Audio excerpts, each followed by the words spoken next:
Je vous invite à tourner avec moi dans Ésaïe 53. Je vais prendre beaucoup de plaisir à vous lire le chapitre entier. Gloire à Dieu. Et vous allez prendre beaucoup de plaisir à écouter et à suivre dans vos Bibles. Nous sommes bénis de ce que nous avons la possibilité de consacrer notre vie à la vérité. Il y a des gens, tout ce qu'ils cherchent, c'est une vérité quelconque, juste quelque chose pour donner un sens à leur vie. Et notre génération est très férue de spiritualité. Nous cherchons quelque chose qui va donner un sens à notre vie. Parce que nous avons compris que, certains ont compris, pas tous, que le matériel ne suffit pas. Donc les gens se créent des spiritualités parce qu'ils sentent le besoin de ne pas consacrer toute leur vie au matériel. Mais nous n'avons pas besoin de nous créer une spiritualité. La vérité nous a été offerte. Et quelle joie de ne pas se créer une spiritualité comme dans nos temps anciens, certains d'entre nous, nos ancêtres, se créaient des dieux et se fabriquaient des idoles. Aujourd'hui, nous avons des idoles dans notre esprit. Les gens se créent des idoles dans leur esprit parce qu'ils ont besoin de croire en quelque chose. Nos ancêtres avaient compris, ils ont façonné des idoles en bois. On s'est moqué d'eux, mais on n'est pas mieux. Parce qu'on se fabrique des idoles en esprit. Donc nous avons des spiritualités que nous créons qui sont nos idoles. Mais ce qui est merveilleux, c'est que de la même façon que le Dieu vivant s'est révélé et a mis fin à l'idolâtrie pour certains d'entre nous, il se révèle encore aujourd'hui, il met fin à la fausse spiritualité. Amen. Et c'est merveilleux de ne pas se créer une spiritualité et de temps en temps se dire, mais c'est quoi ce truc? comme les gens font, ou certains qui cassent leurs idoles, me disent, ah, tu ne peux pas me parler, paf, au moment de frustration. Mais nous avons un Dieu. Il est vivant, il est réel. Alléluia. Il est vivant et il est réel et il se révèle. C'est la vérité, non pas une vérité que nous nous sommes concoctés. Et par conséquent, c'est la vérité qui est en dehors de nous, qui est transcendante et que nous épousons. Et une des raisons pour lesquelles notre génération a du mal à obéir à Dieu, c'est parce qu'ils se créent leur vérité, leur spiritualité, qui sont conditionnés par leurs sentiments et par leurs idées. Mais nous avons un Dieu qui n'est pas dépendant de nous, qui est l'Éternel, qui est la vérité, et qui par conséquent est celui qui nous dit comment vivre et comment faire. Nous ne décidons pas, lui décide. Et c'est tellement bon parce que d'un côté, il y a le fait que les gens ont du mal à aller plus loin dans leur spiritualité, mais ils ne veulent pas obéir à Dieu. Mais quand vous vous contraignez d'obéir à Dieu, il se passe quelque chose, il y a une sécurité qui vient dans votre vie. Parce que vous savez que ça, ce n'est pas quelque chose que vous avez fabriqué. Si vous l'aviez fabriqué, vous ne l'auriez pas laissé déterminer comment vous devez vivre. Enfin, il y a toutes sortes de choses à dire là-dessus. Simplement pour dire que nous sommes heureux d'avoir un Dieu qui est le vrai Dieu et qui nous a dit comment vivre et qui a fait des choses qui dépassent notre entendement et notre imagination. Et c'est à nous de nous plonger dedans pour essayer de comprendre davantage et de laisser cela conditionner nos vies. Alléluia. Ésaïe 53 nous dit ceci: qui a cru à ce qui nous était annoncé? Qui a reconnu le bras de l'Éternel? Il s'est élevé devant lui comme une faible plante, comme un rejeton qui sort d'une terre desséchée. Il n'avait ni beauté ni éclat pour attirer nos regards, et son aspect n'avait rien pour nous plaire, méprisé et abandonné des hommes, homme de douleur et habitué à la souffrance, semblable à celui dont on détourne le visage. Nous l'avons dédaigné. Nous n'avons fait de lui aucun cas. Cependant, ce sont nos souffrances qu'il a portées. C'est de nos douleurs qu'il s'est chargé. Et nous l'avons considéré comme puni, frappé de Dieu et humilié. Mais il était blessé pour nos péchés, brisé pour nos iniquités. Le châtiment qui nous donne la paix est tombé sur lui. Et c'est par ses meurtrissures que nous sommes guéris. Nous étions tous errants comme des brebis. Chacun suivait sa propre voie. Quelqu'un va écouter attentivement. Chacun suivait sa propre voie, parce que la révélation vous vient pendant que je lis. Chacun suivait sa propre voie. L'Éternel a fait retomber sur lui l'iniquité de nous tous. Il a été maltraité, opprimé, et il n'a point ouvert la bouche, semblable à un agneau qu'on mène à la boucherie, à une brebis muette devant ceux qui l'attendent. Il n'a point ouvert la bouche. Il a été enlevé par l'angoisse et le châtiment, et parmi ceux de sa génération qui a cru qu'il était retranché de la terre des vivants et frappé pour les péchés de mon peuple.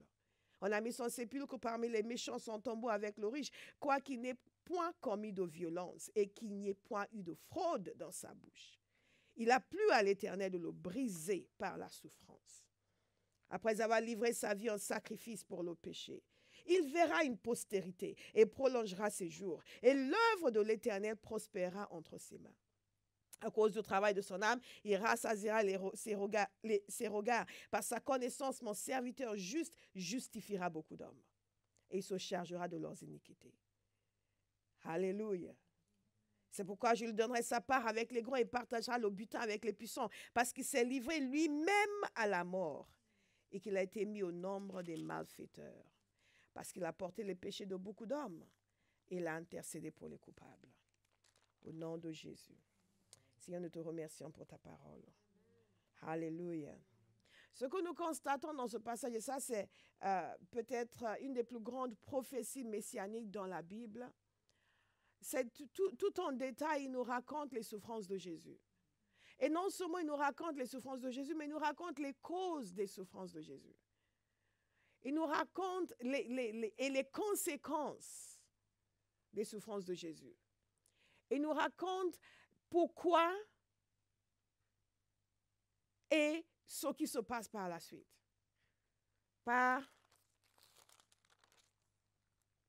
Parce qu'il a porté les péchés de beaucoup d'hommes et il a intercédé pour les coupables. Il dit ici qu'il justifiera beaucoup. Et pour aller à la croix, nous avions parlé pendant le séminaire de ce Dieu de temps et de saison, n'est-ce pas? Et je n'ai pas pu m'empêcher encore une fois de remarquer l'attention de Jésus au temps et aux saisons. Et avant même d'aller à la croix, nous avons vu la semaine dernière, lorsque j'ai parlé de son accueil triomphal à Jérusalem, le fait qu'il était conscient du temps, il était conscient des saisons, il était conscient du fait que tout cela n'allait pas durer. Et il prévenait au fur et à mesure ses disciples de ce qui allait se passer. Dans Marc chapitre 8, 31, la parole de Dieu nous dit qu'alors il commence à leur enseigner qu'il fallait que le Fils de l'homme souffre beaucoup, qu'il soit rejeté par les anciens, par les chefs des prêtres et par les spécialistes de la loi, qu'il soit mis à mort et qu'il ressuscite 3 jours après. Marc 9, 30, 31, ils partirent de là et traversaient la Galilée. Jésus ne voulait pas qu'on le sache car il enseignait ses disciples et il leur disait: le Fils de l'homme sera livré entre les mains des hommes. Ils le feront mourir et 3 jours après avoir été mis à mort, il ressuscitera. Marc 10, 32, ils étaient en chemin pour monter à Jérusalem et Jésus allait devant eux. Les disciples étaient effrayés et ceux qui le suivaient étaient dans la crainte. Jésus prit de nouveau les 12 avec lui et commença à leur dire ce qui devait lui arriver. Et donc, qu'est-ce que nous constatons dans ce passage? Il dit ceci: nous montons à Jérusalem et le Fils de l'homme sera livré aux chefs des prêtres et aux spécialistes de la loi. Ils le condamneront à mort et le livreront aux non-juifs. Ils se moqueront de lui, cracheront sur lui, le fouetteront et le feront mourir. Et 3 jours après, il ressuscitera. C'est vraiment extraordinaire parce que les choses se sont passées exactement comme cela.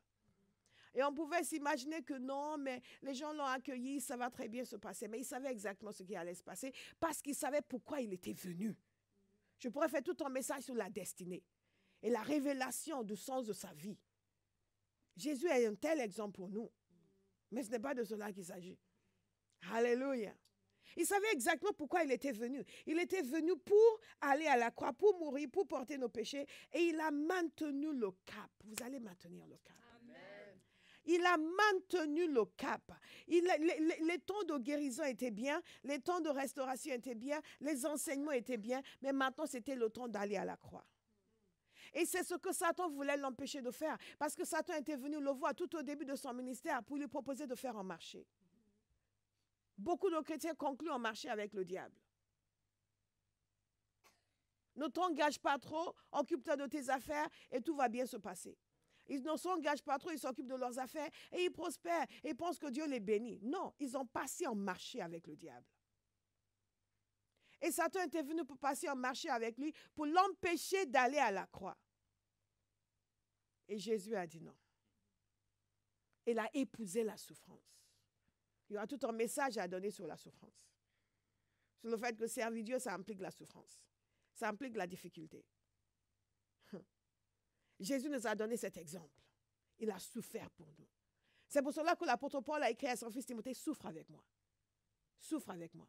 Vous voulez servir Dieu, soyez prêts à souffrir. Jésus nous a donné l'exemple de souffrance. Si vous ne voulez pas souffrir, vous ne serez pas du tout utile à Dieu. Pas du tout. Ne cherchons pas la souffrance, elle nous cherche.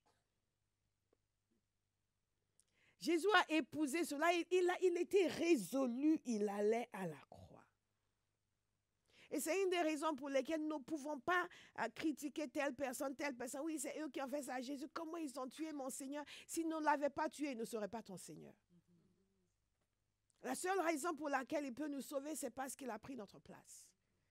Mais nous voulons comprendre. Et la première chose que je fais ressortir de ce passage d'Ésaïe, c'est l'humiliation de Jésus. C'est important pour nous de comprendre la portée de cette humiliation. Parce que vous savez, vous et moi, nous serions crucifiés, ce n'est pas bien grave. Hein?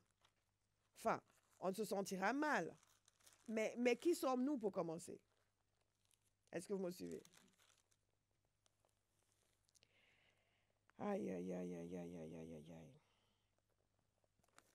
La parole de Dieu nous dit dans Philippiens chapitre 2, au verset 3, « Rendez ma joie parfaite, ayant un même sentiment, en même amour, une même âme, une même pensée. Ne faites rien par esprit de parti ou par vaine gloire, mais que l'humilité vous fasse regarder les autres comme étant au-dessus de vous-même. Que chacun de vous, au lieu de considérer ses propres intérêts, considère aussi ceux des autres. » Et ensuite, il va donner un exemple. « Ayez en vous les sentiments qui étaient en Jésus-Christ, existant en forme de Dieu. » Il n'a point regardé son égalité avec Dieu comme une proie à arracher, mais il s'est dépouillé lui-même, en prenant une forme de serviteur, en devenant semblable aux hommes, et il a paru comme un vrai homme. Il s'est humilié lui-même, se rendant obéissant jusqu'à la mort, même jusqu'à la mort de la croix. C'est important pour nous de parler de ce que Jésus a fait pour nous à la croix, ce que cela implique, et c'est ce que nous allons faire. Mais c'est important pour nous aussi de saisir tous ces passages où il nous donne l'exemple de Jésus, comme exemple de vie pour nous. Parce que ça ne sert à rien de dire tout le temps, oui, mais moi je suis né de nouveau, si notre vie ne le reflète pas. Et ce qui s'est passé à la croix doit se manifester dans notre manière de vivre. Et l'apôtre Paul donne un exemple ici, il dit, ayez le même sentiment qui était en Jésus. Il était Dieu, mais il s'est humilié. Il a accepté de devenir un être humain. Ça, c'était déjà une humiliation suprême. Mais maintenant, être crucifié. Et que les gens, et lui-même le disait qu'ils allaient le fouetter. Ils allaient se moquer de lui. Qu'est-ce qui se passait dans sa tête? Parce qu'il était venu comme un être humain. Ne pensez pas que c'était la divinité de Christ qui l'a protégé. Non, il a souffert comme vous et moi, nous aurions souffert. Si nous avions été là. Et il le disait, qu'il allait être fouetté, qu'ils allaient se moquer de lui. Ils l'ont humilié publiquement. Et c'est important de noter cela parce que Ésaïe 53 nous dit ceci. Il n'avait ni beauté ni éclat pour attirer nos regards et son aspect n'avait rien pour nous plaire. Méprisé et abandonné des hommes, méprisé, semblable à celui dont on détourne le visage.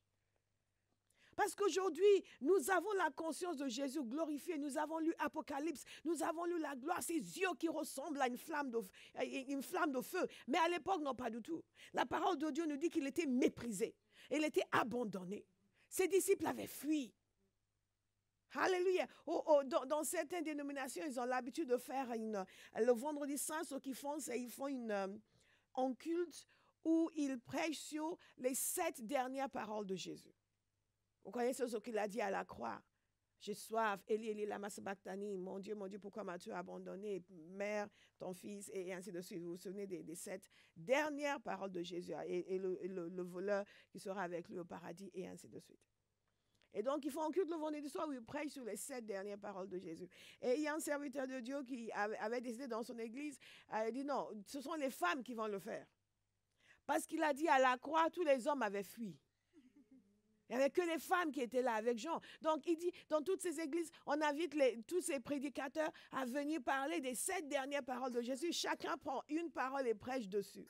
Là, non, ici, ce sont les femmes qui vont le faire. Parce qu'à la croix, c'était les femmes qui étaient là. Alléluia. Abandonnées. Méprisées, abandonnées. J'ai revu l'animation que nous avions faite, une des animations que nous avions faites sur la résurrection, que je postais d'ailleurs sur mon blog, une des animations que nous avions faites. Et une des choses que nous avions dit pour la preuve de la résurrection, c'est la transformation des disciples. Parce que quand ils sont venus saisir Jésus, ils ont tous fui. Dieu est un Dieu de pardon. Abandonné. Et c'est important pour nous de prendre la mesure de cela. Parce que cela a un impact aussi. Non, ça a un impact non seulement sur l'adoration que nous manifestons envers Jésus, la reconnaissance que nous avons pour la croix, que celui qui existait en forme de Dieu, il s'est dépouillé et il s'est humilié. Et il a pris la forme d'un être humain pour nous sauver, nous. Qui sommes-nous? Il a été méprisé, il a été abandonné, il a été humilié. Pour nous, qui sommes-nous? Et quand nous prenons conscience de cela, qu'est-ce qui se passe? Notre manière de le suivre et de le servir doit absolument changer. Absolument. Lui qui n'avait pas regardé ses prérogatives, quel droit est-ce que j'ai de regarder mes prérogatives? Lui qui pouvait dire ça ne me concerne pas, quel droit est-ce que j'ai de ne pas me jeter dans les choses de Dieu? Lui qui pouvait se distancer de nous, il ne s'est pas distancé de nous. Comment est-ce que je peux me distancer de cette génération qui est en train de mourir? Juste parce que moi, j'ai reçu Jésus dans moi, c'est bon. Hein? Et ma génération va en enfer, mais ce n'est pas mon affaire. Mais Dieu lui-même, il est venu du ciel parce qu'il en a fait son affaire. Et il a été méprisé. Ce n'est même pas simplement qu'il est venu et il a fait des choses extraordinaires. Les gens l'ont aimé, c'était magnifique. Oui, pendant qu'il faisait les miracles, il appréciait. Mais ils se sont retournés contre lui. Et ils l'ont abandonné. Et ils ont craché sur lui. Et ils se sont moqués de lui. Et c'est vraiment important pour nous de comprendre le degré d'humiliation qu'il a subi. Après, il a été pendu à la croix, au vu de tout le monde, des heures et des heures et des heures durant.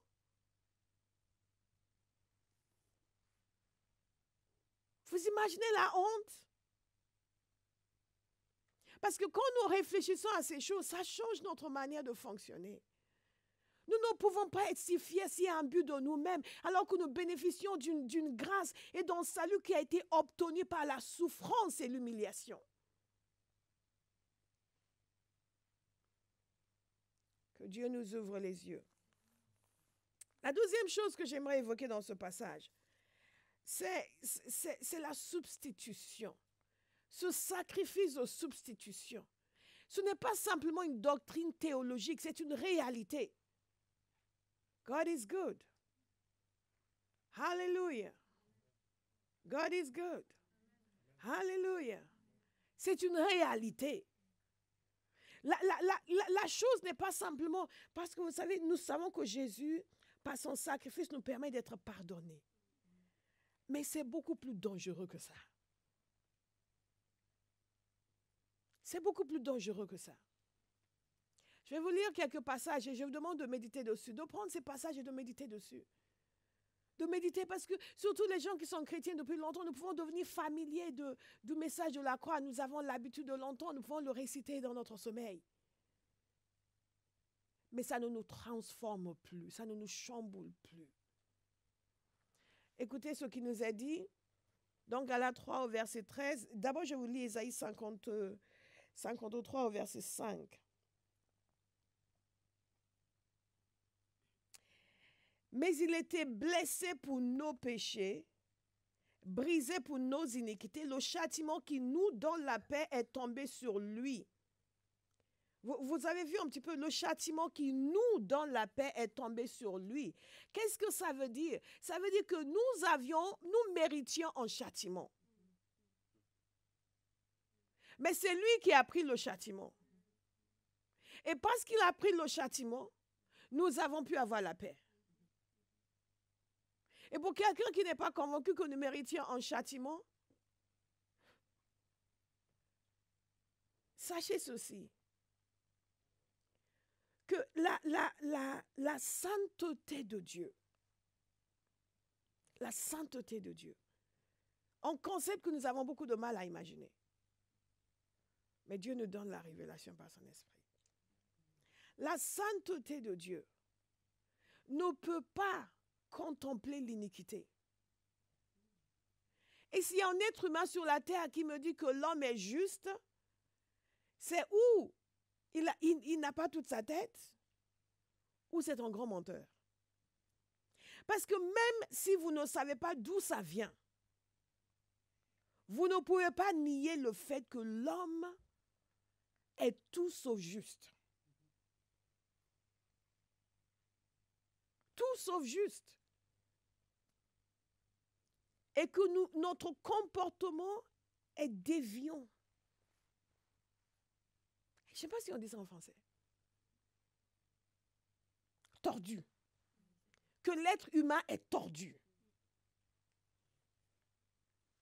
Tordu. Impur.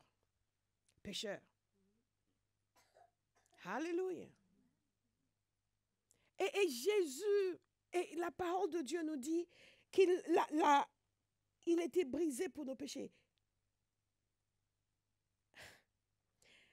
Qu'il a reçu un châtiment. En d'autres termes, il a été puni pour quelque chose qu'il n'a pas fait. Il a été puni alors qu'il n'a rien fait. Mais qui a fait? Nous. Parce que c'est la personne qui a fait qui devrait être punie. Et c'est l'instinct de chaque personne. Quand vous parlez avec les gens, vous dites, oui, mais, ah non, c'est pas moi. Hein. Ah non, non, non, c'est pas moi. Hein. Ah non, non, non, c'est pas moi, c'est MC. Ah non, non, non, c'est pas moi. Hein. Tout de suite, les gens se défendent. Et ils pointent du doigt à l'autre. Pourquoi? Parce qu'ils ne veulent pas prendre leur châtiment. Ils ne veulent pas prendre leur châtiment. Ils estiment que chacun devrait prendre le châtiment qui correspond à son péché. Parfois même, ils vont mentir. Vous avez vu dans les familles. Les enfants vont mentir l'un contre l'autre. Ils vont faire, non, non, non, non, non, c'est pas moi. Ils vont faire, qui l'a fait alors si ce n'est pas toi? En sachant qu'il y avait une autre personne qui était là. Donc si ce n'est pas eux, c'est l'autre, automatiquement. Si je ne sais pas, je ne sais pas. C'est pas moi, mais je ne sais pas, je ne sais pas. Ils vont faire semblant comme s'ils couvraient l'autre.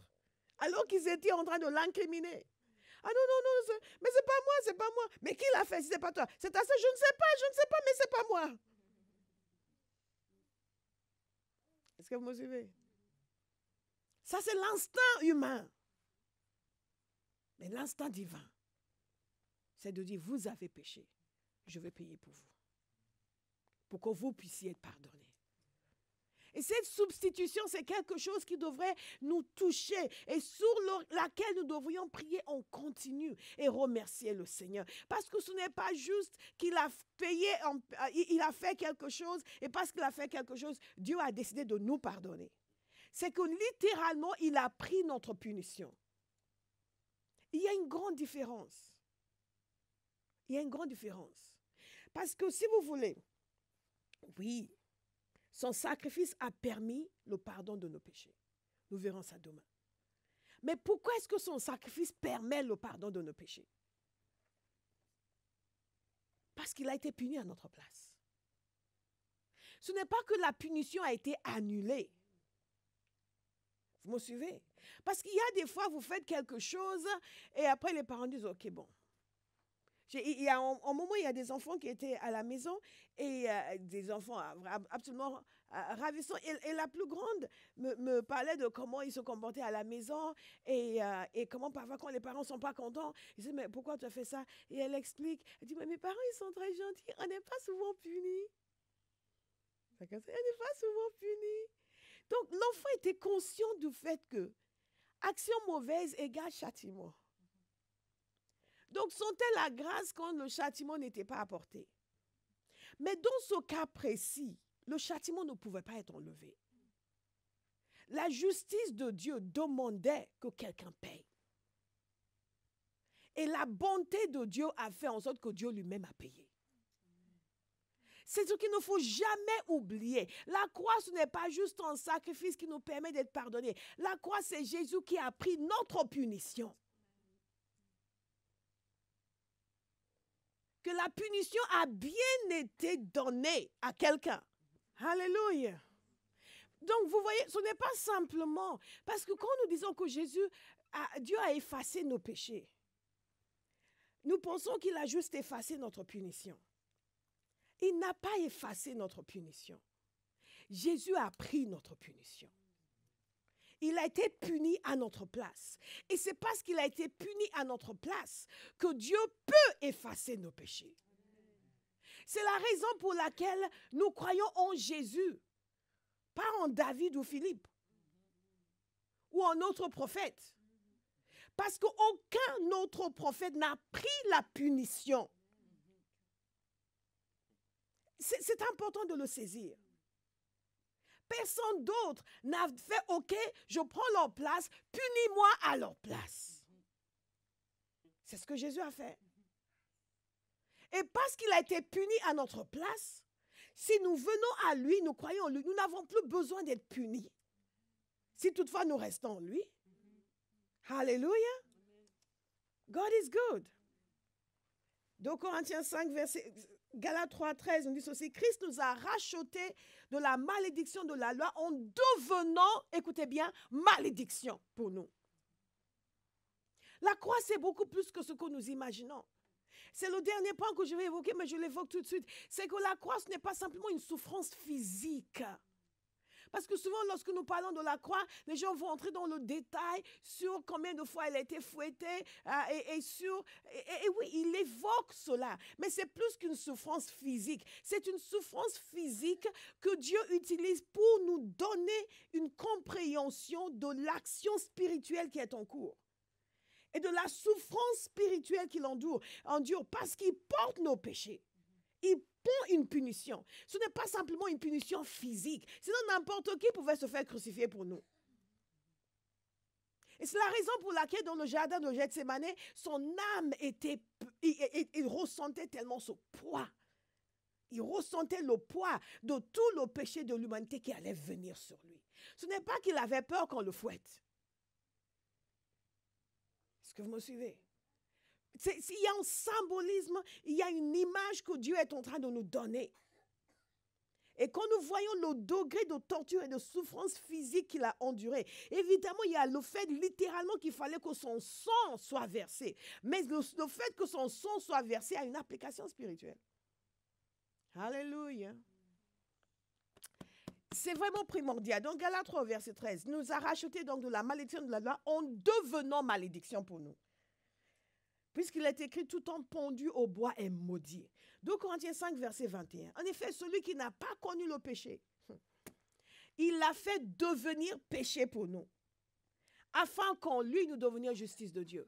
Donc, vous voyez, ce n'est pas simplement qu'il a enlevé nos péchés, c'est qu'il est devenu péché pour nous.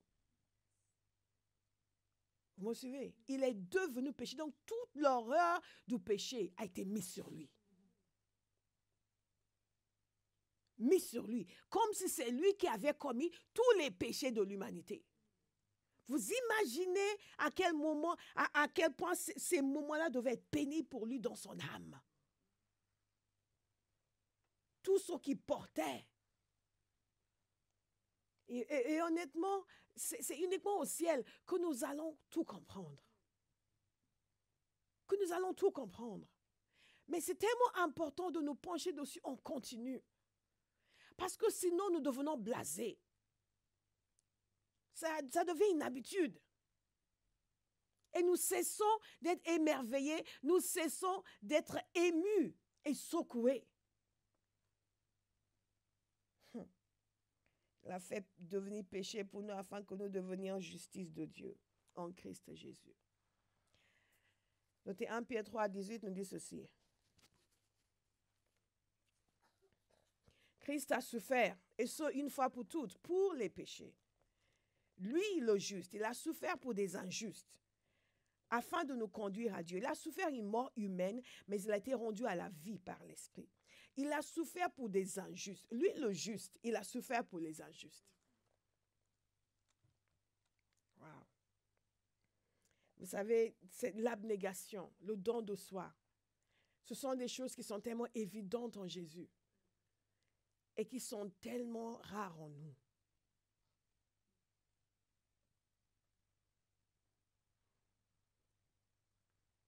Mais nous croyons à des choses meilleures. Romains 8:3 nous dit ceci. Car ce qui était impossible à la loi, parce que la nature humaine la rendait impuissante, Dieu l'a fait. Il a condamné le péché dans la nature humaine en envoyant à cause du péché son propre Fils dans une nature semblable à celle de l'homme pécheur. C'est important de comprendre. Il a envoyé son propre Fils dans une nature semblable à celle de l'homme pécheur. Donc, c'est l'homme qui a péché. Dieu a donc envoyé son propre Fils, qui a pris la même nature que celui qui a péché, pour pouvoir briser le pouvoir du péché. Il a pris la même nature. Parce que nous connaissons Jésus de Nazareth. Et ça nous semble normal. Ce n'est pas normal. Avant de venir sur terre, Jésus n'était pas un homme. Il n'était pas un être humain. Il n'était pas un être humain.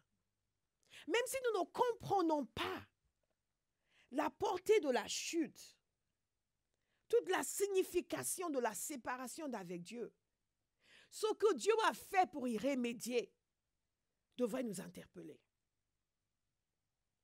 Qu'il soit allé jusque-là, ça nous amène à prendre conscience du fait qu'en réalité, nous sommes ignorants. Et que le fait de vivre dans cette chair nous a habitués à une façon d'être qui est très éloignée de Dieu. Et qui fait en sorte que nous ne saisissons même pas l'ampleur des choses. Parfois, les gens viennent vous dire, oui, mais je suis en train de penser à faire ça, ça et ça. Et vous êtes là. Ou parfois, les gens disent certaines choses et vous les regardez, vous n'en revenez pas. Mais pour eux, c'est normal. Et dans la relation avec Dieu, nous sommes comme ça. Il y a des choses pour nous, c'est normal. Mais pour Dieu, c'est l'aberration la plus totale. Dieu va nous ouvrir les yeux. Amen. Ce qu'il a fait pour nous sauver est une démonstration de la gravité de notre situation. De la gravité que Jésus renonce à ses attributs de divinité pour venir sur la terre, il a envoyé son Fils dans une nature semblable à celle de l'homme péché. C'est la même chose que nous voyons dans Hébreux, que parce que les enfants participent de la chair et le sang, lui aussi a participé de la chair et le sang. D'autres termes, puisque les gens qui voulaient sauver étaient des êtres humains, lui aussi est devenu un être humain pour pouvoir les sauver. Et c'est la raison pour laquelle il pouvait se substituer à nous. S'il était, aucun ange n'aurait pu se substituer à nous. Il n'aurait pas pu crucifier un archange à notre place. Parce qu'il fallait que ce soit un être humain.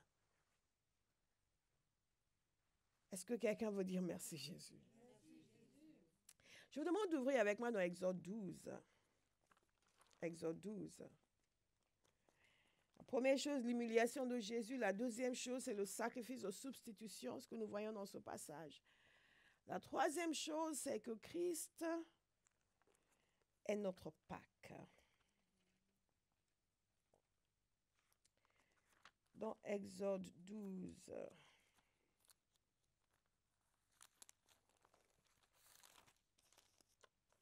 En Corinthiens 5, verset 7, l'apôtre Paul nous dit ceci: « Purifiez-vous donc du vieux levain afin d'être une pâte nouvelle, puisque vous êtes sans levain. » En effet, Christ, notre agneau pascal, a été sacrifié pour nous. Christ, notre agneau pascal, a été sacrifié pour nous. La croix, c'est le sacrifice de l'agneau pascal. Qu'est-ce que ça veut dire?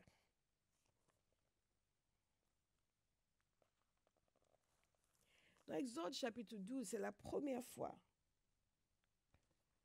où ils font ce sacrifice de l'agneau.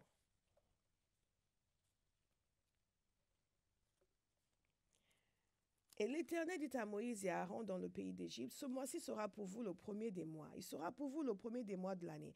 Parlez à toute l'assemblée d'Israël et dites: le 10e jour de ce mois, on prendra un agneau pour chaque famille. un agneau pour chaque maison.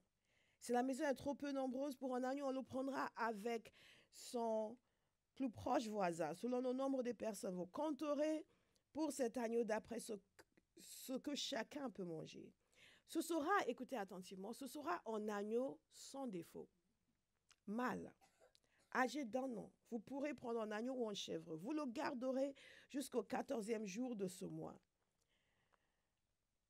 Et toute l'assemblée d'Israël l'immolera entre les deux soirs. On prendra de son sang. Écoutez attentivement, et on mettra sur les 2 poteaux et sur le linteau de la porte des maisons, où on le mangera. Cette même nuit, on en mangera la chair, rôtie au feu, on la mangera avec des pains sans levain et des herbes amères. Au verset 12, cette nuit-là, je passerai dans le pays d'Égypte et je frapperai tous les premiers-nés du pays d'Égypte. Depuis les hommes jusqu'aux animaux, et j'exercerai des jugements contre tous les dieux de l'Égypte. Je suis l'Éternel. Le sang vous servira de signe sur les maisons où vous serez. Je verrai le sang et je passerai par-dessus vous. Et il n'y aura point de plaie qui vous détruise quand je frapperai le pays d'Égypte. Vous conserverez le souvenir de ce jour et vous le célébrerez par une fête en l'honneur de l'Éternel. Vous le savez certainement que Christ a été immolé pendant cette période de la Pâque. Et qu'au moment où il était en train de mourir sur la croix, ils étaient en train de célébrer. La parole de Dieu nous dit qu'il est notre agneau pascal. Quand nous voyons cet agneau qui a été sacrifié, cet agneau devait être sans défaut, comme à chaque fois par ailleurs que le sacrifice devait être fait. Et plus tard, vous allez voir dans Lévitique des instructions plus détaillées qui sont données. Et cet agneau, maintenant, devait être sacrifié à un seul endroit à Jérusalem. Ils ont sacrifié une fois quand le tabernacle était dressé. Et par la suite, il fallait faire le sacrifice à Jérusalem, un seul endroit. L'endroit même où Jésus a été crucifié. Et donc, il devait être un agneau sans défaut. Et il devait l'immoler et son sang devait être versé. Jésus est celui, le seul être humain sans défaut. Et son sang a été versé. Et la parole de Dieu nous dit qu'il est notre agneau pascal. Et parce que ce sang a été versé, ce qui s'est passé par la suite, c'est qu'ils ont appliqué le sang sur les portes et les linteaux de leur maison. Et quand l'ange de la mort est passé, ils ont été épargnés. Vous avez certainement entendu les gens prier pour appliquer le sang de Jésus. C'est dans ce contexte-ci.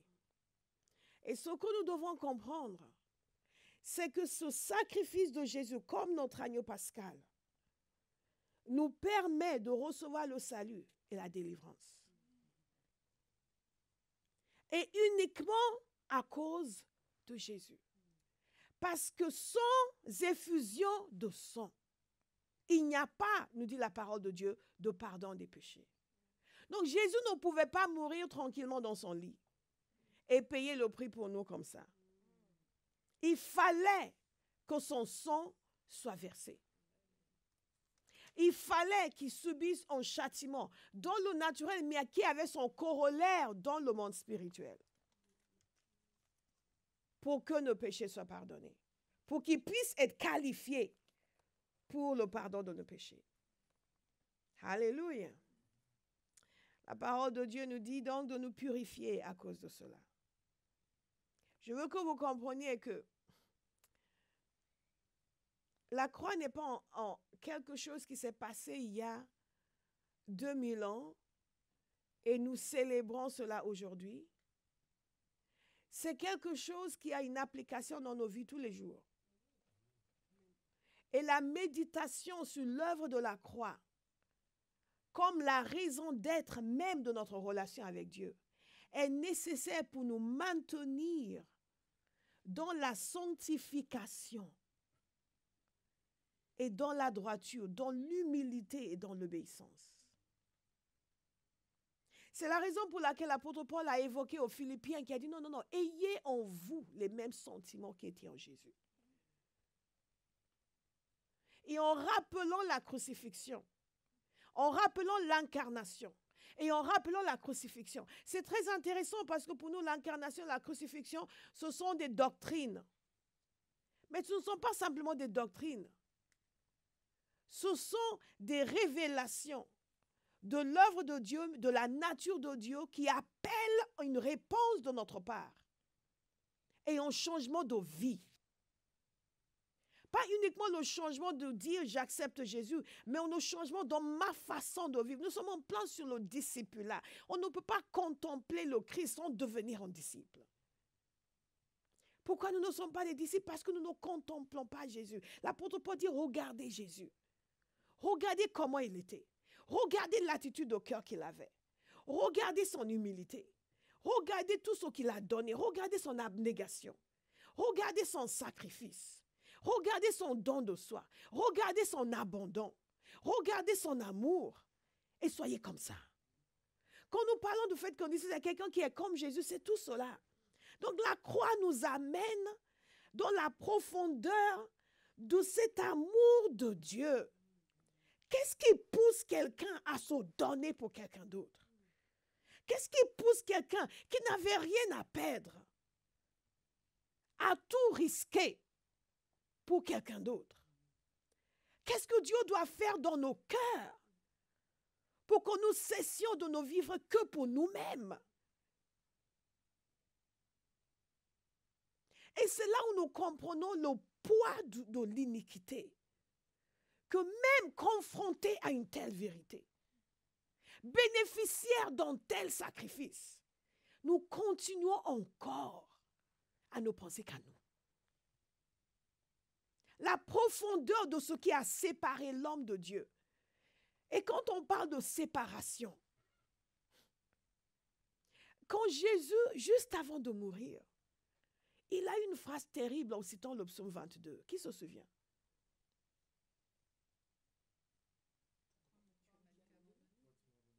Exactement. Ce n'est pas un hasard. Et ce n'est pas juste une citation. Pour moi, c'est une expression de la profondeur, de la séparation qui s'est produite en ce moment-là entre lui et le Père. Parce qu'il était devenu péché. Il était devenu péché.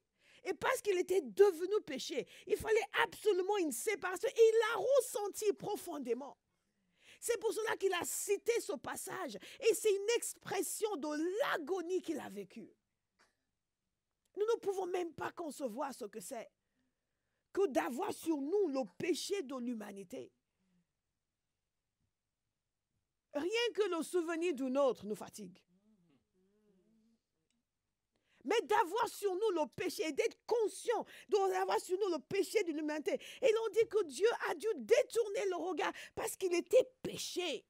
Il voyait son fils, n'était plus son fils, il était péché. Il était toujours son fils, mais il était péché. Il voyait en lui, il voyait péché. Tout ce dont Dieu a en horreur.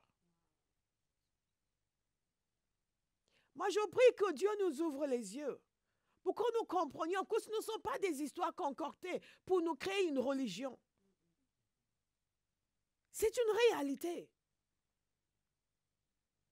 Nous ne pouvons pas être si indignes de bénéficier d'une telle grandeur d'âme, d'esprit, d'une telle abnégation et vivre comme si, oh, Jésus est venu sur terre, il a fait des miracles, il a béni les gens et après il est reparti au ciel.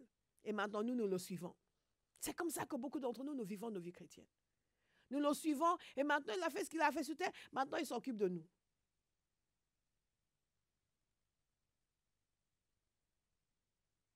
Je crie en continu à Dieu. Je dois te connaître.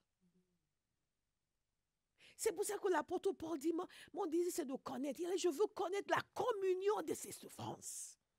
Pendant longtemps, je ne comprenais pas c'est quoi cette histoire de communion de souffrance. Mais il est nécessaire pour nous d'entrer profondément dans ce que Jésus a vécu, ce qu'il a souffert pour nous, et de prendre notre part à la souffrance de Christ. Pas de compléter sa chair, dans sa chair ce qui manque à la souffrance de Christ. Pas parce que Jésus ne nous a pas sauvés parfaitement. Mais il y a une part de souffrance dans l'évangile qui est affectée à chaque enfant de Dieu. Soyons clairs, c'est la réalité. Et chacun de nous doit avoir cette ambition-là. La souffrance que je dois endurer pour que l'agneau qui a été immolé reçoive la récompense de cette souffrance, je vais l'endurer. Je l'épouse avec joie. Mais parfois, parce que nous savons que Dieu bénit, Dieu relève, Dieu aide, Dieu fait ceci, nous refusons de souffrir pour lui. Mais l'apôtre Paul n'était pas un illuminé. Il avait compris. Il avait compris ce que le Fils de Dieu a enduré mérite une réponse appropriée de ma part. Ce que je demande à Dieu, c'est le courage. Ce que je demande à Dieu, c'est la force. Ce que je demande à Dieu, c'est la capacité. La capacité, ce que l'apôtre Jacques appelle upomone. La capacité d'endurer et de triompher. La capacité d'affronter n'importe quelle situation, n'importe quelle circonstance. Quel que soit ce qui se produit dans la défense de l'évangile, que je sois en mesure de tenir. Et ne jamais capituler.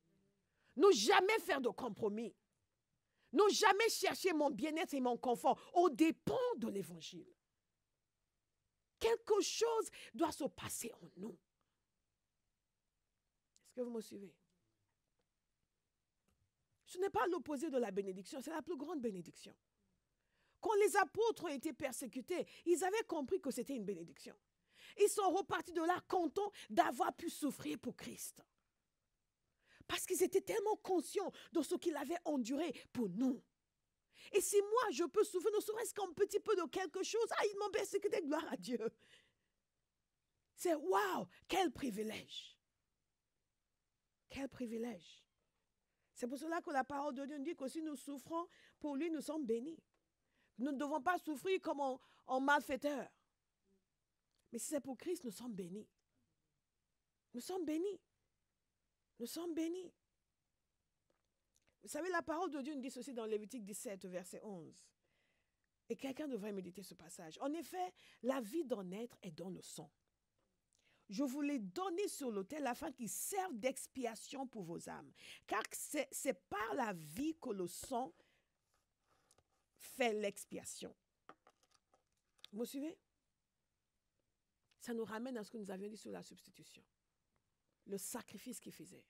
Le sang de l'agneau qui était versé pour l'expiation des péchés, une fois par an. Et Hébreu nous ramène au fait que Jésus, lui, a été immolé une fois pour toutes. Une fois pour toutes. Une fois pour toutes.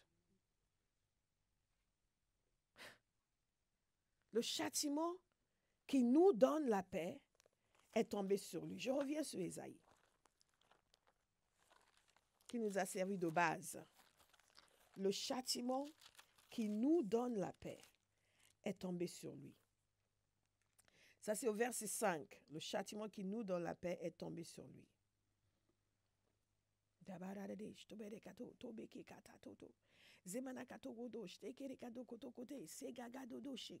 Isaïe 53, verset 10, il a plu à l'Éternel de le briser par la souffrance.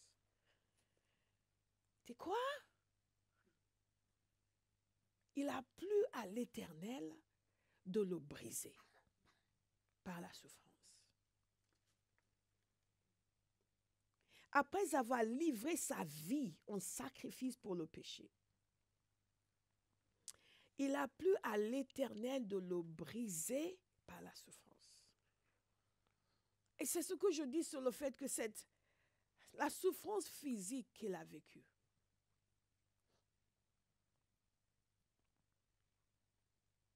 est un reflet de la souffrance qu'il a vécue au niveau de son âme. Parce que vous savez que ce n'est pas physiquement sur son corps qu'il a porté nos péchés.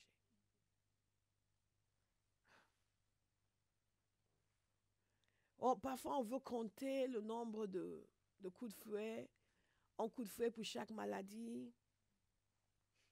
Mais c'est plus profond que ça. Si c'était juste là, bon, n'importe qui va se faire fouetter. C'est beaucoup plus profond que ça. Il y a la dimension physique de sa souffrance. Il y a la dimension de sa souffrance dans la dimension spirituelle. que nous ne pouvons même pas concevoir. Comment est-ce qu'on porte le péché du monde entier? Comment est-ce qu'on devient péché? La personnification, celui qui a personnifié la pureté, maintenant personnifie le péché.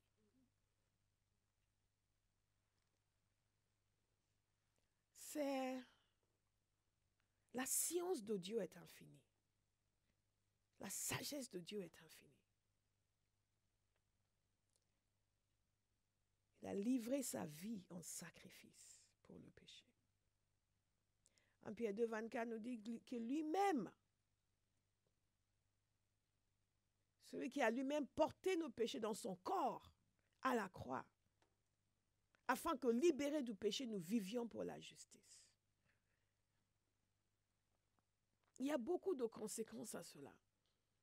Nous allons en voir certaines demain. Parce que quand il dit libéré du péché, ça veut dire quoi? Ça veut dire si Christ est allé à la croix et porté les péchés à la croix, je peux en être libéré, non pas uniquement du fait que je suis pardonné, mais du fait que son emprise sur moi est brisée. Quand nous prenons conscience de ce qu'il a opéré, nous prenons conscience aussi de ce que nous devons opérer.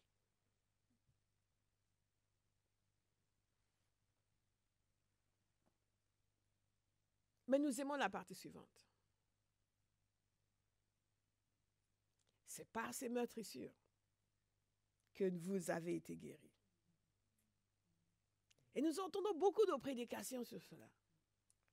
Mais pas assez, à mon sens, sur le fait que nous sommes libérés du péché. Et que nous devons vivre pour la justice.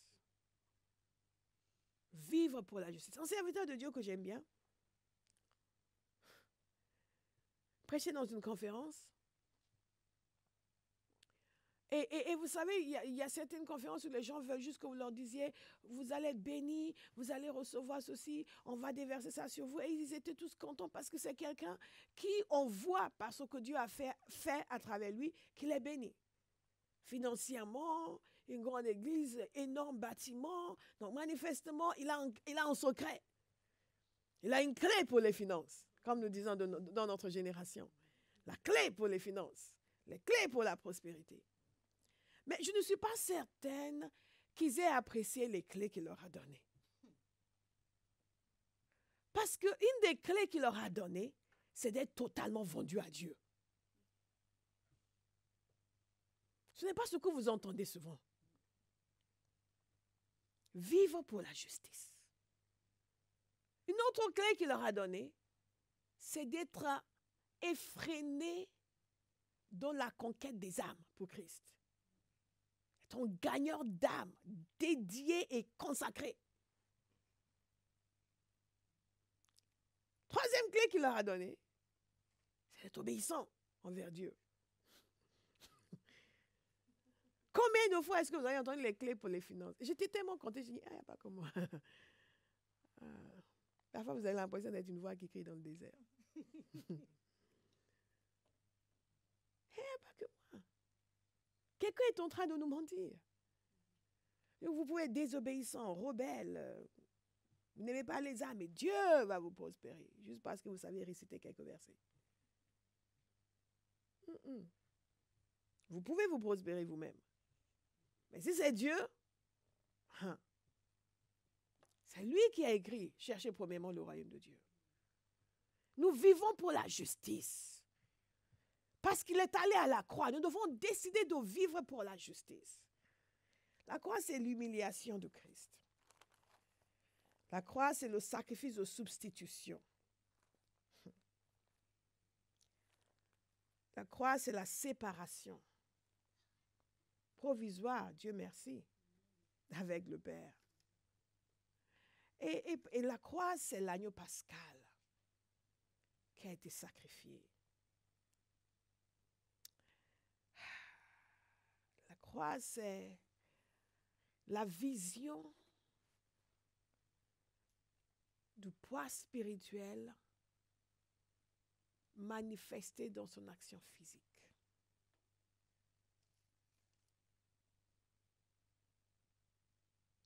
c'est là où il a été fait pécher. Mais ce moment qui semblait être un moment de défaite était aussi un moment de grande victoire.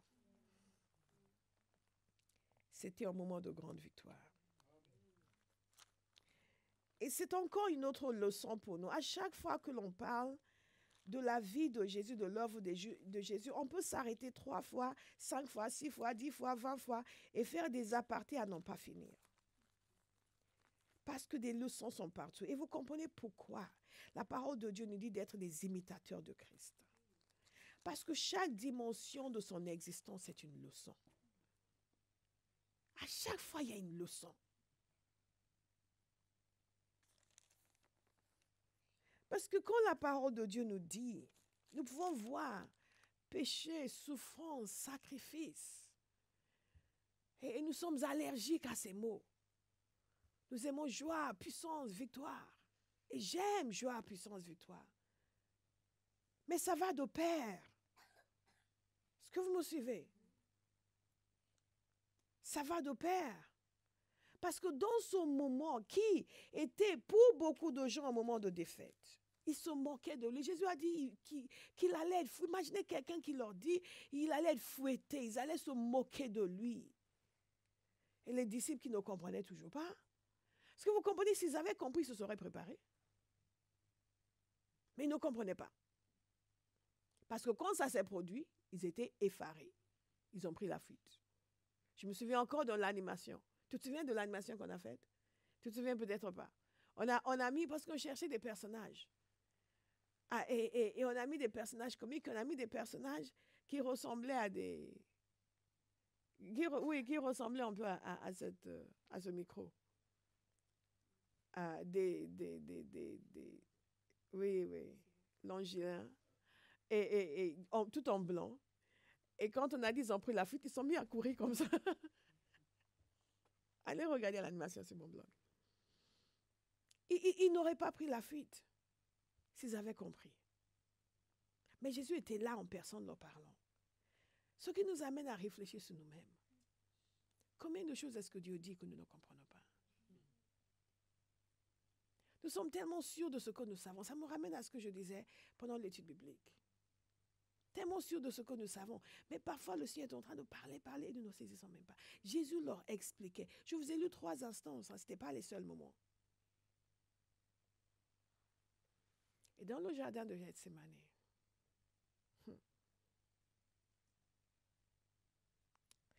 si vous n'avez pas lu, relisez, s'il vous plaît.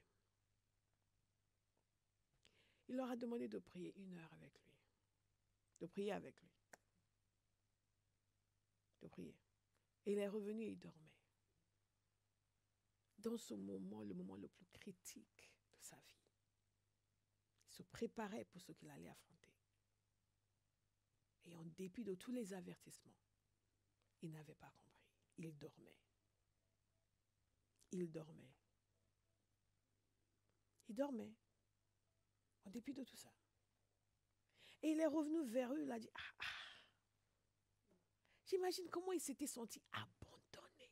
La parole de Dieu nous dit dans Ésaïe 53 qu'il a été abandonné. Et ils l'ont abandonné avant même de prendre la fuite. Parce que dans ce moment-là, il avait besoin que les gens le soutiennent et prient avec lui. Ils l'ont abandonné. Il a dit, mais vous ne pouvez même pas veiller 1 heure. Même pas 1 heure.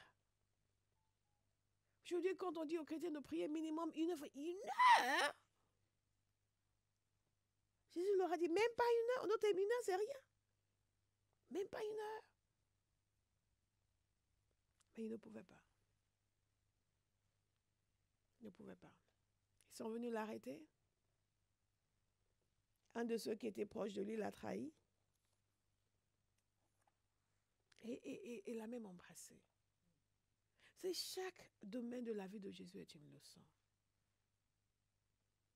Et parfois, si nous ne lisons pas ces choses comme la réalité, nous les lisons comme la Bible. Il y a la vie réelle, il y a la Bible. C'est comme ça que les chrétiens vivent. Nous souffrons inutilement. Parce que de son sacrifice, nous apprenons, de sa vie, nous apprenons. que même dans ces moments les plus difficiles, il était seul. Personne autour de lui n'a rien compris. Si ça ne nous est jamais arrivé, ça va vous arriver. Si vous n'avancez que lorsque vous êtes encouragé et porté, vous n'allez pas beaucoup avancer. Ils l'ont abandonné. Ce n'était pas leur affaire. Ils sont venus l'arrêter. Celui qui mangeait avec lui, qui l'a suivi. Si vous pensez à la trahison, pensez à Jésus. Ça, c'est une des choses qui m'ont guéri. Guéri des effets de la trahison. Mais attends, tu es qui? Si quelqu'un a pu trahir Jésus, quelqu'un va te trahir. C'est une évidence. 3 ans avec lui. Comment peut-on côtoyer Jésus pendant 3 ans? Écoutez tout ce qu'il enseignait. Voir les miracles qu'il faisait. Et le vendre. Ce n'est pas juste l'abandonner. Le vendre. Le vendre. Il faut que nous comprenions la profondeur de la perversion de la nature humaine. Il l'a emmené vers les sacrificateurs, là où Pierre a eu le privilège aussi de le renier. Il s'en est rendu compte après. Nous avons besoin de prier pour nous-mêmes. Même l'histoire des disciples nous apprend beaucoup sur nous. Sur ce dont nous sommes capables. Sur ce contre lequel il faut prier dans notre nature. Est-ce que vous me suivez? Mais dans tout ça, personne ne cherchait la vérité. Tout ce qu'ils cherchaient, c'était le moyen de le condamner.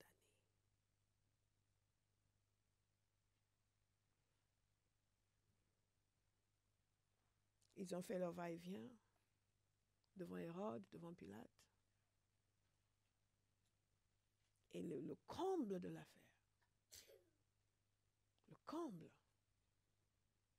c'est que unanimement, la foule a déclaré, présenté un choix entre Jésus et un voleur notoire. Ils ont déclaré, crucifie-le.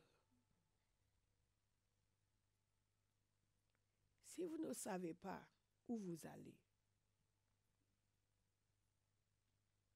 l'attitude des gens, leur comportement peut vous faire dévier complètement. Peut vous faire sombrer dans la dépression. Mais Jésus savait où il allait. Et il savait que les Écritures étaient en train de s'accomplir. Dieu va utiliser même la faiblesse humaine. Et ils l'ont flagellé. Et avec, je vous passe les descriptions. Mais nous savons qu'à ce point, il devait déjà être épuisé et affaibli. Et saignait de partout. Ils ont mis une couronne d'épines sur sa tête. Il a dit qu'ils allaient se moquer de lui. Ah, puisque tu dis que tu es roi, ils sont prosternés devant lui pour se moquer de lui. Vous savez, à chaque fois, je dis, mais Seigneur, tu as enduré ça. Tu as enduré ça. Loin de moi de refuser d'endurer quoi que ce soit pour toi. Tu as enduré ça pour moi. Ils l'ont amené. Ils sont tombés sur un ciment de sirène. Et ils ont mis la croix de Jésus sur lui. Je me souviens encore là d'une prédication que j'avais entendue quand j'étais jeune chrétienne. C'était en espagnol. Prêchait sur Simón de Sirene. Le cayó la cruz de Cristo encima.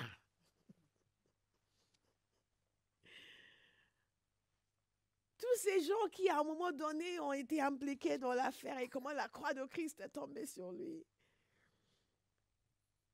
Et ils l'ont amené, ils l'ont crucifié entre 2 voleurs qui ont commencé par se moquer de lui. Des voleurs.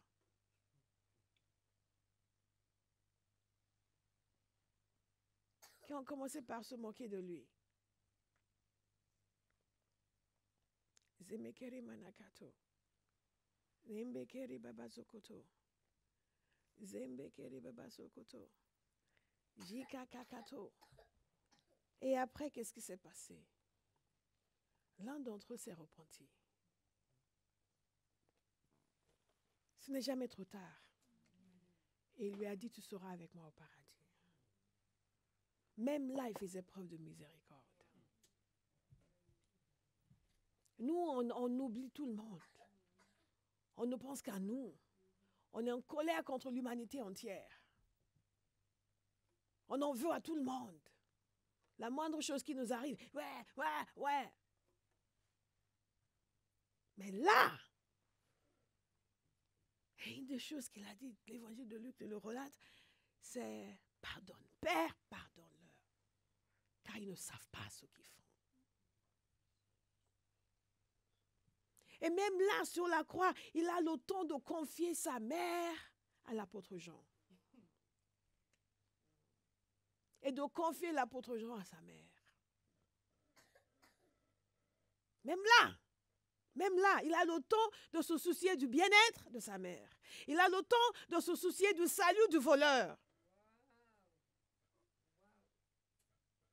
Nous ne pouvons pas, non seulement nous assimilons le sens de la croix, la substitution, mais nous devons assumer le caractère de Jésus. Parce que ça, c'était le pire moment de sa vie où tout était permis. Il pouvait insulter et injurier, on dit, ah oui, on comprend. Hein? Mais ce qu'il a manifesté en ce moment-là, qu'est-ce qui nous empêche de dire, je vais changer et vivre et devenir comme Christ? Pourquoi nous justifions en continu nos manquements? Pourquoi nous justifions en continu nos faiblesses? Pourquoi nous continuons à refuser de faire ce que Dieu veut et en trouvant que oui, mais ça se comprend? S'il y a une chose que j'ai compris dans ma vie, c'est que ce n'est pas une question d'être approuvé, d'être aimé de qui que ce soit. C'est juste honorer le Seigneur. C'est simplement l'honorer. Celui qui a enduré une telle souffrance de la part des méchants de notre part, est-ce qu'il ne mérite pas une église pure, une église droite, une église dont le comportement l'honneur? Est-ce qu'il ne le mérite pas?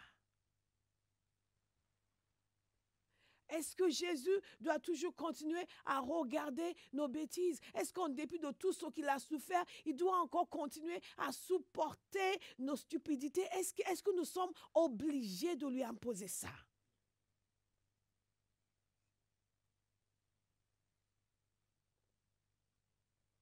Parce que non seulement il a porté nos péchés, il nous a accordé gratuitement le salut, il nous a aussi donné son esprit.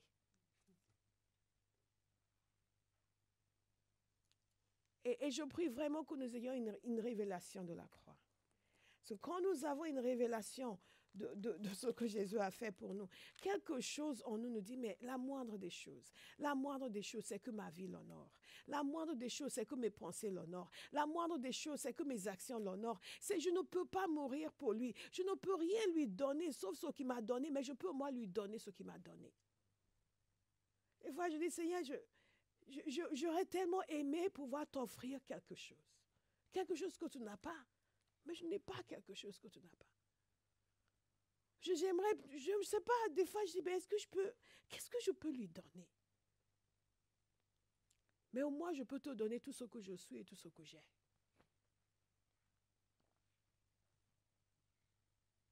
Là, ça c'est à moi de le décider. Et je le décide.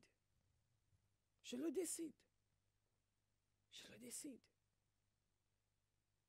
Je prie que nous commencions à vivre comme des gens pour qui Christ est mort. Que ceux qui ne le connaissent pas puissent voir l'impact de son sacrifice à travers nos vies. Qu'ils puissent comprendre la puissance de la croix en regardant nos vies. Est-ce que vous me suivez? Et s'il y a quelqu'un aujourd'hui qui ne le connaît pas, je vous invite vraiment à tout lui donner. Il n'y a aucun autre nom par lequel nous pouvons être sauvés. Ce n'est pas une théorie, une doctrine, une religion concoctée, c'est une réalité spirituelle. Il a été fait péché pour nous. pour que nous puissions être libérés du péché. C'est ce que ce passage nous dit. Libérés du péché, nous vivons pour la justice. Je vais inviter quelqu'un qui est chrétien aujourd'hui à décider de vivre pour la justice. À décider de vivre de telle sorte que Jésus soit honoré. À décider de vivre de telle sorte que les gens puissent voir l'effet de la croix sur sa vie. À travers moi, ils voient. À travers ma vie, ils sont interpellés. Beaucoup d'entre nous, tout ce que les gens voient, c'est donc ce ils ne voient rien, ils nous entendent simplement. Et rien de ce qu'ils voient nous témoigne de la puissance de la croix. Si je suis conscient de tout ce qu'il a fait pour moi, la moindre des choses, c'est que je décide de vivre pour lui. Évidemment, cela veut dire que je me laisse transformer. Comme l'apôtre Paul disait, en moi-même, il n'y a rien de bon. Mais Dieu est capable de nous transformer. Rien qu'en commençant comme Thomas qui doutait, par exprimer notre foi. Exprimer notre foi et commencer ensuite. Comme Pierre qui l'avait renié, à renouveler notre engagement. Est-ce que vous me suivez? Il se passe quelque chose d'extraordinaire dans la vie d'un homme et d'une femme qui a tout abandonné. Il y a une liberté. Une liberté. Et Jésus, je voulais vous lire Colossiens. Je vous disais, je ne sais pas pourquoi j'ai bifurqué. Je vous disais que la croix, il semblait avoir échoué en ce moment-là. N'est-ce pas? Les gens de l'extérieur regardaient en disant, wow, qu'est-ce que c'est que ça? Quand il a crié, les gens disent, oui, il appelle Élie. Oh, c'est Élie qui va venir le sauver. Et en plus, les gens se moquaient de lui en pensant au bien qu'il avait fait. Oui, mais ben, lui qui a nourri les gens, lui qui a fait, c'est lui qui a gagné. Il ne peut pas se sauver lui-même. Il y a des gens qui savent se moquer.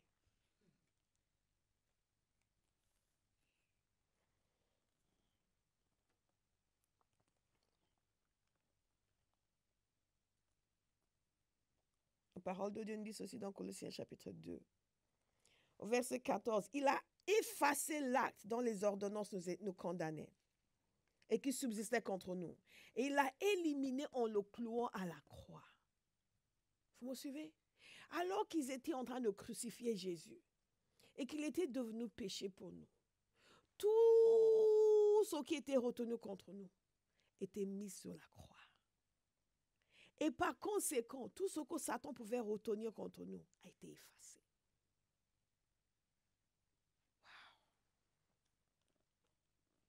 Il a dépouillé les dominations et les autorités et il les a livrées publiquement en spectacle en triomphant d'elles par la croix.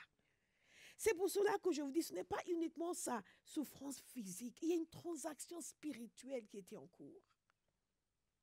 Parce que la parole de Dieu nous dit, au moment où on considérait qu'il avait échoué, où les gens pensaient qu'il avait échoué, au moment où les gens pensaient que c'était fini de lui, il était là à la croix, il était dans la faiblesse. Mais spirituellement, quelque chose était en train de se passer. Parce qu'il s'était fait pécher et il payait le prix. La parole de Dieu nous dit que là même, il dépouillait les dominations et les autorités en les clouant à la croix, en triomphant d'elle par la croix. Que donc cette croix qui semblait être la défaite suprême était en fait la victoire suprême. Amen. Quelqu'un va se lever et nous allons remercier le Seigneur.